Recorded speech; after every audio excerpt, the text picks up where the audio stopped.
Welcome again to fine art study. आज के इस वीडियो में हम यूनिट 6 से वेस्टर्न एस्थेटिक का जो टॉपिक कवर करेंगे वो रहेगा एरिस्टोटल यानी कि अरस्तु जिनको हम बोलते हैं। तो अरस्तु के बारे में आज के इस वीडियो में हम पढ़ेंगे।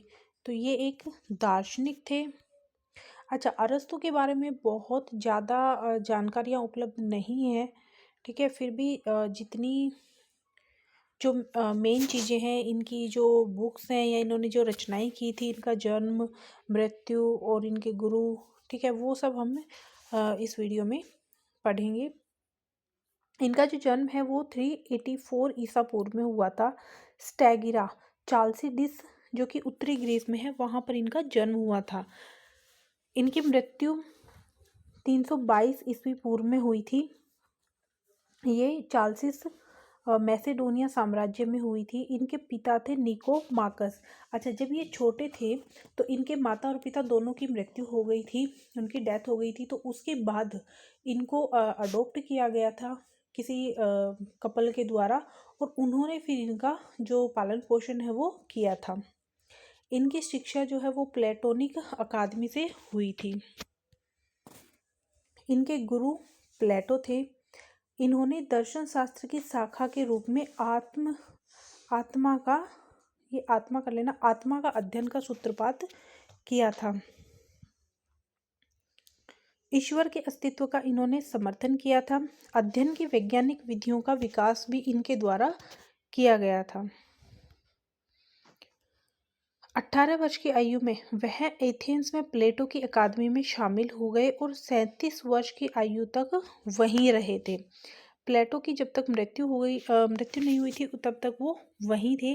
प्लेटो की मृत्यु के कुछ समय बाद अरस्तु ने एथेंस छोड़ दिया और मैसेडोन के फिलिप द्वितीय के आग्रह पर 343 बीसी में उनके बेटे जो थे फिलिप द्वितीय के सिकंदर महान को ये शिक्षा देने लगे थे। पहले ये जो है प्लेटो की जो अकादमी थी एथेंस में, वहाँ पर ये रहते थे, लेकिन उसके बाद प्लेटो के मृत्यु के बाद इन्होंने वहाँ से छोड़ दिया था एथेंस को। और उसके बाद जो फिलिप द्वितीय थे उन्होंने इनसे रिक्वेस्ट की कि ये उनके बेटे को पढ़ाएं, शिक्षा दे। तो इन्होंने फिर जो उनके बेटे थे सिकंदर महान, उनको शिक्षा प्रदान की थी। उन्होंने लेसेयुम में एक पुस्तकालय की स्थापना की थी, ठीक है। इन्होंने अपनी रचनाएं पीपीरस स्क्रोल पर लिखी थी, इम्पोर्टेंट है, ठीक है। तो इनकी अरस्तु ने अपनी जो रचनाएं हैं वो पीपीरस स्क्रोल पर लिखी थी। इनके प्रमुख छात्रों की बात करें तो सिकंदर महान, थियोफ्रेटस और एरिस्टोक्लेसेनस, ठीक है। और सिकंदर महान जो है वो इनकी बहुत ज़्यादा ही तारीफ करते थे।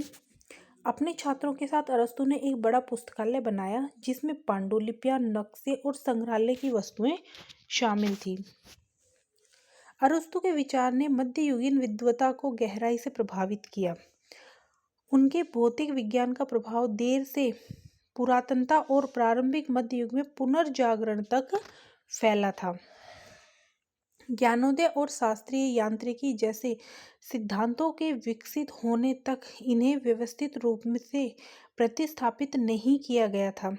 उन्होंने मध्य युग के दौरान यहूदी इस्लामी दर्शन के साथ साथ ईसाई धर्मशास्त्र, विशेष रूप से प्रारंभिक चर्च के नियोप्लाटोनिज्म और कैथोलिक चर्च की शैक्षिक परंपरा को इन्होंने प्रभावित किया था अपने विचारों से।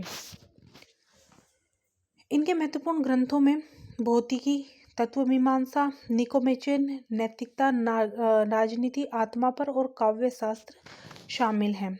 अच्छा, जो ज्ञान मीमांसा है, अरस्तु के अंतर्निहित यथार्थवाद का अर्थ है कि उनकी ज्ञान मीमांसा दुनिया में मौजूद या घटित होने वाली चीजों के अध्ययन पर आधारित है। अरस्तु का प्राकृतिक दर्शन प्राकृतिक घटनाओं की एक विस्तृत श्रृंखला को शामिल करता है जिसमें आज भौतिक, जीव विज्ञान और अन्य प्राकृतिक विज्ञान शामिल है, ठीक है। तो प्राकृतिक दर्शन जो है वो एक श्रृंखला है जिसमें इनसे रिलेटेड जितने भी टॉपिक हैं, भौतिक हो गया, जीव विज्ञान हो गया और अन्य प्राकृतिक विज्ञान जो है वो सब प्राकृतिक दर्शन के अंतर्गत आते हैं। अरस्तु ने अपनी पुस्तक ऑन जनरेशनल एंड करप्शन में अरस्तु ने एम्पेडोकल्स द्वारा अब पहले प्रस्तावित 4 तत्व कौन कौन से पृथ्वी, जल, वायु और अग्नि में से प्रत्येक को 4 संवेदनशील गुणों से संबंधित किया है, जैसे कि गर्म, ठंडा। तो इन्होंने इन चारों जो तत्व हैं इनको इस टाइप से डिकोड किया है या फिर परिभाषित किया है। अरस्तु की योजना ने स्वर्गीय ईथर, स्वर्गीय क्षेत्रों, सितारों और ग्रहों के दिव्य पदार्थ को जोड़ा है। अरस्तु को Lucas Cranach the Elder, Justus बेनजेंट, Raphael, Paolo Veronese, Jusepe de Ribera, Rembrandt और फ्रांसिस्को हेज कलाकारों द्वारा चित्रित किया गया। अच्छा, ये सारे वेस्टर्न कलाकार हैं जिन्होंने अरस्तु को चित्रित किया था। सबसे प्रसिद्ध चित्रणों को अगर हम बात करें तो उसमें राफेल का फ्रेस्को है द स्कूल ऑफ एथेंस और वेटिकन के अपोस्टोलिक पैलेस में, जहां प्लेटो और अरस्तु की आकृतियां वास्तुकला के लुप्त बिंदु पर छवि के केंद्र में है, जो कि उनके महत्व को दर्शाती हैं। ठीक है, तो आपको याद रखना है कि द फ्रेस्को में है राफेल का चित्र the school of Athens Vatican City में। अच्छा, रेम्ब्रांड का जो है वो अरस्तु with a bust of Homer. ठीक है, तो ये वर्क भी आपको याद रखना है। अच्छा, इन्होंने अपने जो विचार हैं वो अरस्तुवाद, सैद्धांतिक दर्शन, प्राकृतिक दर्शन और व्यवहारिक दर्शन पर प्रस्तुत किए थे। अब ये उनके कुछ मूर्तियां हैं, चित्र हैं, जैसे कि लिसिपोस, ये लगभग 330 ईसा पूर्व में निर्मित अरस्तु की यूनानी कांस्य प्रतिमा की रोमन प्रतिलिपि, जो कि ये संगमरमर में बनाई गई है। अरस्तु की चित्रित प्रतिमा लिसिपोस द्वारा निर्मित एक खोई हुई कांस्य प्रतिमा की एक शाही रोमन, ठीक है, ये पहली या दूसरी शताब्दी की है। इस चित्र में आप देखेंगे कि जो अरस्तु है वो अलेक्जेंडर को यहाँ पर शिक्षा दे रहे हैं। जीन लियोम गैरोम फेरिस के द्वारा ये 1895 में बनाया गया।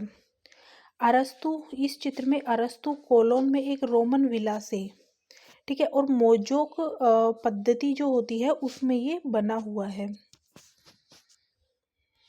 यहाँ पर अगेन एक है कि अरस्तु को नूर्नबर्ग क्रॉनिकल में अरस्तु को मध्ययुगीन विद्वान की पोशाक में दिखाया गया है। कागज पर शाही और पानी के रंग से ये कलाकृति बनी हुई है 1493 में। जस्टस वैन जेंट द्वारा अरस्तु पैनल पर तेल ऑयल कलर में ये बनी हुई है लगभग 1476 में।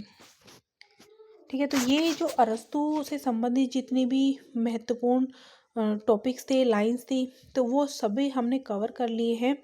और इतना आपको एक बुक में किसी में भी नहीं मिलेगा, इसलिए आप अपने जो एक्स्ट्रा पॉइंट है उनके नोट्स बनाइए और अपने दोस्तों के साथ ज़्यादा से ज़्यादा शेयर कीजिए, क्योंकि आपके जितने इस टॉपिक से जितने भी क्वेश्चन हैं वो आपके इससे बाहर नहीं आएंगे।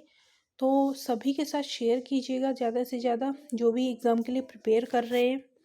Thank you.